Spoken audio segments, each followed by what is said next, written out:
What's going on, guys? I'm Isk. But anyway, we are currently on the road to 115 subscribers. And also Friday or Saturday, I'll be uploading a really short video. It's just going to be my death scene from Transit. I put myself inside of the attorney for Transit, as you can see. Okay. Right there. Okay, so today's video is going to be the top 5 things I do not like about Zetsubou no Shima. So, with no further ado, let's get started. So, coming in at the number 5 spot, I have the Thrashers. Now, I'm just going to give a brief description of the Thrashers, just so you guys understand what they are and what their purpose of the map is. So, the Thrasher is the boss on Zetsubou no Shima, and it comes from when a zombie gets infected by a pore, it has a chance at becoming a Thrasher, and there can be a ton of Thrashers per round. And the only way to kill them is to shoot their pores, or you can kill them really fast with the Skull of Non-Sapui, or shoot at the ground with a charged shot of the Semen or the KT4. When Zetsubou first came out, the Thrashers could be, I don't know if they still are, but they could be a one-hit kill with a Juggernog and a shield, which that is the dumbest thing I've ever heard. And also, if you're in co-op and a Thrasher downs you, it will eat you and you will bleed out way faster, so you have less of a chance of keeping your stuff. Unless that person has the Skull of Non-Sapui and they can just get you really fast, then yeah, you're pretty much screwed. Coming in at the number 4 spot, guys, I have the Spiders. Now, the Spiders are probably the worst type of boss. No, they're not even a boss. They're probably the worst type of foe I've ever seen in a zombies map. Now, we've had normal zombies, we've had Hellhounds, Parasites, Meatballs, Thrashers, Brutus, Panzers. We've had a ton of stuff. Now, I'm not going to say the Spider... No, the Spiders are worse than the Margra. I'm just saying it now, just to get it out. The Spiders are worse than the Margra. Now, it ain't like any of this Pentagon Thief stuff where, like, they prevent you from playing the game. You can prevent yourself from getting killed by the Pentagon Thief, you know.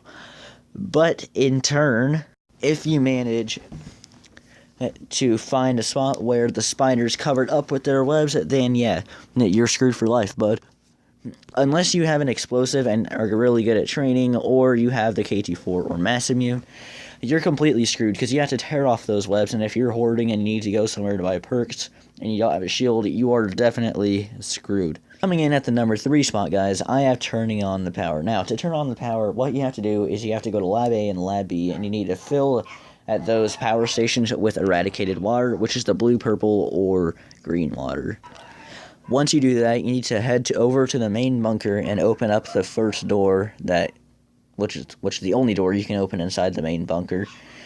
And from there, there's going to possibly be a Thrasher and 3 zombies. There will always be the 3 zombies, but you have a chance at killing the Thrasher before it turns. You just have to be really quick. So after that, you need to keep on going and head over to the left.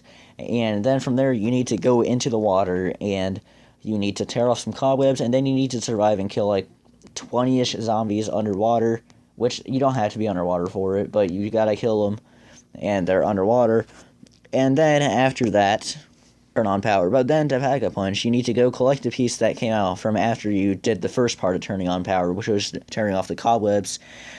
And then you need to go underwater by Mule Kick, and you need to find a golden rod, and then you need to go down by the purple water, and you need to find another piece for the Pack-a-Punch, and then once you got all those, you can drain the Pack-a-Punch, and only then can you Pack-a-Punch. That is literally the most tedious process I've ever heard of just for opening a Pack-a-Punch. It's worse than Shadows of Evil. At the number 2 spot, guys, I have the challenges. Now, the challenges are probably so bad. They're way worse. I'm saying, really, they're just terrible. Now, there's some where you need to, like, kill a zombie before it comes in rage, which means that you actually need to force a Thrasher to spawn, and then you need to kill it right before it spawns, which that is extremely hard to do. And then there's this other one where you need to kill 8 spiders with spores, which it's really hard to do, because you need to get the spiders to come over there. Half the time they won't even follow you. They'll go block some other path. And you can also destroy webs with explosives, which isn't even hard. You can do that immediately. All you have to do is throw a grenade at it, and it'll explode. but I don't really have much to say about the challenges, but I do dislike them a bunch. And finally, at the number 1 spot, guys, I have the glitches. Now, I get connection interrupted a lot on Zetsubou no Shima. I've ran into some death barriers. There's just so many glitches on Zetsubou no Shima. Like, I was in public match yesterday or the day before, and this guy tore off the cobwebs, but it still had the animation going saying that he was tearing them off. But it was a normal gobblegum machine, but it had the webs shooting off of it for the rest of the game. And also there were some spores that had been popped, but they're missed to stay there, but it didn't make you cough, so you didn't know if it was a real spore burst or not. And then also there was an invisible Thrasher, so we just went around using the Skull of Non-Sapway a bunch of times to try to kill it. But anyway, that's gonna be today's video, guys. If you enjoyed it, then be sure to leave a like and subscribe to my YouTube channel. We are on the road to 115 subscribers. Anyway, guys, I'm Misk. Goodbye.